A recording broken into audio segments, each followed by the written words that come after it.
We're at the Hillsboro Civic Center, a LEED Gold certified building. In fact, 60% of materials used in this building were manufactured within 500 miles of Hillsboro. And what that does is it reduces transportation costs and energy use. Welcome to Comcast Newsmakers. I'm Ken Ackerman. Well, school districts across the state of Oregon comprise thousands and thousands of buildings, a large carbon footprint. Well, one district in particular has set the standard for sustainability. Please welcome Jeff DeFranco, and Jeff is the Director of Communications and Facilities for the Springfield School District. That's a lot to say. Thank you very much for being here. Thank you for having me. Why is sustainability important for a school district? Well, really, as a school district, we have a significant footprint of facilities in our community. With more than 25 schools, the impact we make in those school facilities will have a huge difference in the energy savings in our overall community. And more importantly than our energy savings is really the model that we're setting for our children. As an educational organization, we want to be role modeling the change that we want in the world, and our students, as they grow up, their generation will be challenged with issues of sustainability. Let's say other folks from school districts are watching and want to know, what measures have you taken, what measures can be taken as far as the district is concerned? There's really three areas. One with new construction, secondly with retrofitting of existing facilities, and finally with how you operate your buildings.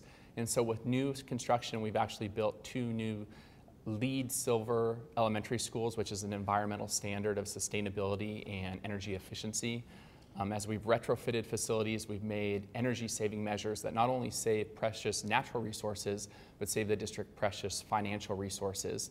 And finally, as we operate our schools, we're using green cleaning products that are safer for our students and staff in those schools, and also better for the environment. Now, folks out there are going to say, just wait a minute, our schools, which don't have money to begin with, you're building 2 new schools, sustainability costs a lot of money, doesn't it? It's a great question, but really, sustainability not only saves natural resources, but it saves financial resources. This past year alone, we're actually realizing $100,000 worth of savings through heating and ventilating retrofits that we made funded through a bond measure. So right now, when at the pumps, you're realizing increased gas cost, we're actually realizing savings in our heating fuel costs because of these upfront investments that have been made. And those resources could be redirected to the classroom to fund things like school supplies, textbooks, technology, other things that are really critical to our core mission of education. And you said you have 25 schools within Springfield. When you talk about retrofitting schools, what measures can be taken when you retrofit a school towards sustainability? Really, anything that saves energy is going to move you towards sustainability. So whether or not you're adding new energy efficient windows, greater insulation, we've put occupancy sensors in classrooms. It makes a huge difference. What does an occupancy sensor do?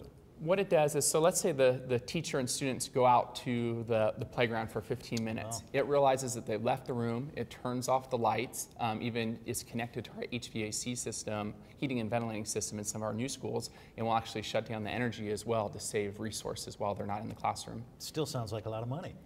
Well, up front. Good question. There is an upfront investment, and what we've been able to do is leverage resources from federal grants, state grants, and energy incentive programs. So we're actually not using district operating funds, but using these one-time grant resources that actually save our district operating budget funds year after year after year. All right, now let's get more practical. Let's find out what facilities in Springfield have a uniqueness about them that makes them sustainable. Well, one that we're really excited about is our track at Springfield High School. We actually received a grant from the Nike Track Bowerman program, and through that we retrofitted a brand new track that's made with what's called the Nike grind material, and there's actually 75,000 recycled tennis shoes that go into making that track. And so it sounds interesting, and when I actually asked the student athletes about it, I said, what do you think about the track? And they said, well, not only is it cool, but they said it's very fast to run on. So it's not only making sense environmentally, but it's making good sense in a practical application. Jeff, thank you very much. Jeff DeFranco from the Springfield School District for being with us here at the Hillsboro Civic Center. And we want to thank you as well. For the crew here, I'm Ken Ackerman for Comcast Newsmakers. Make it a great day.